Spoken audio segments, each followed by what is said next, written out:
So I just got done watching the Breakfast Club interview with Meek Mill. He just got out of jail. He's working on some criminal justice reform. Um, for anybody who doesn't know, basically, long story short, when he was like 19 years old, 18, 19, something like that, he was basically bogusly arrested on a charge where the police said that he shot at them, held a gun up to them, and chased them around a car and all of this stuff. Now, let's just be clear. That's bullshit, because what black person do you know is going to get away with pointing a gun and shooting at police officers and they don't get killed? Like, are you serious? Mike Brown got killed because he's big, and because him being a big black guy is in itself a threat, so he had to go. And it was justified, right? So, what are we talking about here? If you're shooting at two police officers, they're not letting you go away. You're not walking away from that situation. That's not happening. So, the whole thing was a lie from the beginning that he was even put on. And then, second of all, if you're shooting at two police officers, you think they're just gonna put you on probation? They're gonna lock you up. So he got put on probation for 10 years. And then they kept violating his probation due to incidents that didn't even necessarily have anything to do with him. So, like, he broke up a fight in the airport, and that case got dropped in New York, but then they picked it up in Philly because there was police interaction. Popping the wheelies. We know the story. Everybody who's familiar with the whole Meek Mill situation, they knows that he got a raw deal. So with all that being said, the reason I'm bringing this up today is because, one, I want to talk about the criminal justice reform that he's trying to do. He actually met with the governor of Pennsylvania, and there's a package of, I guess, like 10 laws that he introduced, to I don't know, the state senate or the House, and so I think Meek is actually moving in the right direction. He's using his misfortune, his unfortunate situation, to actually create some positive change. So salute to Meek for that. The real thing that I wanted to talk about, though, is something that my man Jimmy Dore always talks about, something that my man Kyle Kalinske always talks about, something my man Tim Black always talks about, something that I try to tell my own family all the time, and that's that the mainstream news media sucks. And Meek Mill said something that was so powerful, I feel like, during the interview. And, I just really wanted to bring it to everybody's attention because he sees it. And he's not even a political dude like that. Granted, again, like Jimmy Dore says, literally everything is politics. But when I say he's not a political dude, meaning he doesn't follow the intricacies of politics. But even he was able to notice this.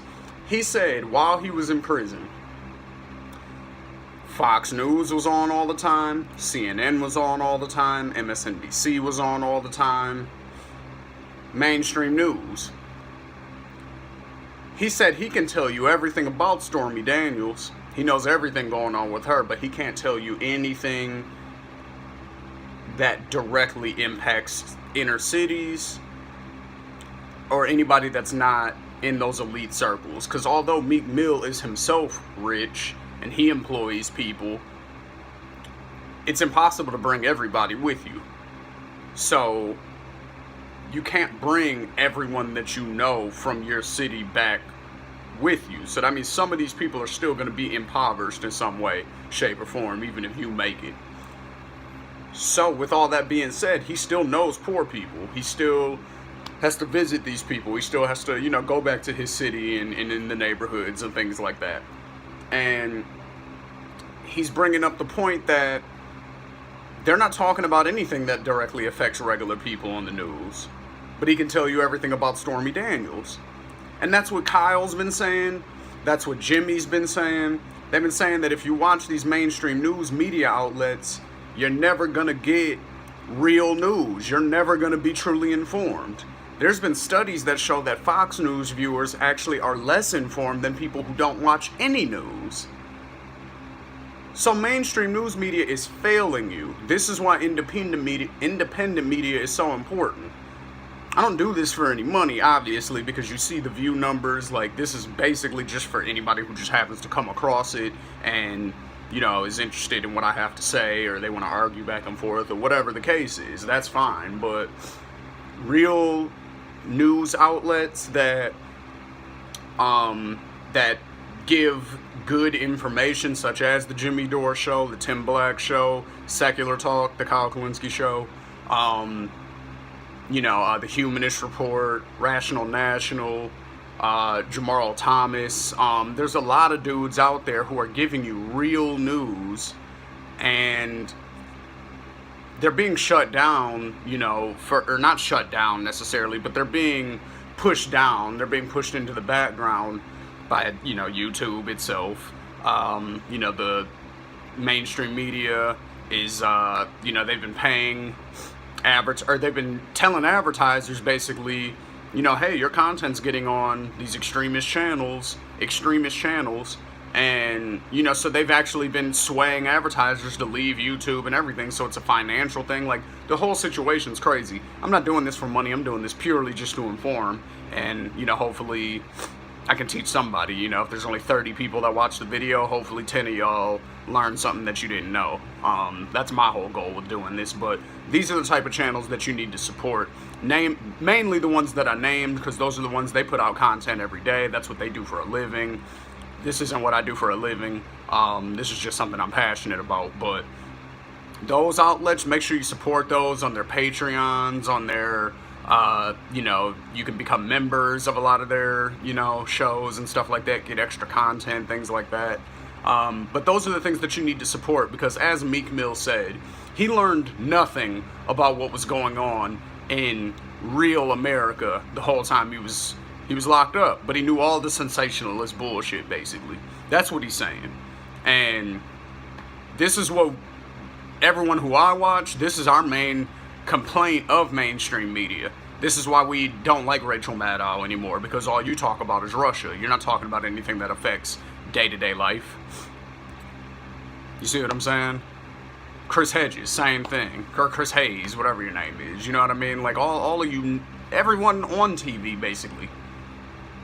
Very small exceptions, like, here and there. But for the most part, you're terrible. And Meek said it.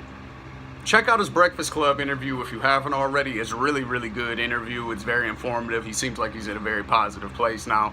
So salute to Meek Mill. Like, share, subscribe to the Midwest Coast podcast on Apple Podcasts as well as SoundCloud. You can find all of our old episodes on this channel, Midwest Coast Politics. Like us on Facebook. Again, happy Meek is home. Let's see if he can get this, different criminal justice things pushed through in Pennsylvania, and let's see if we can get the ball rolling, and maybe it'll affect other places in the country too. You never know. But keep our fingers crossed.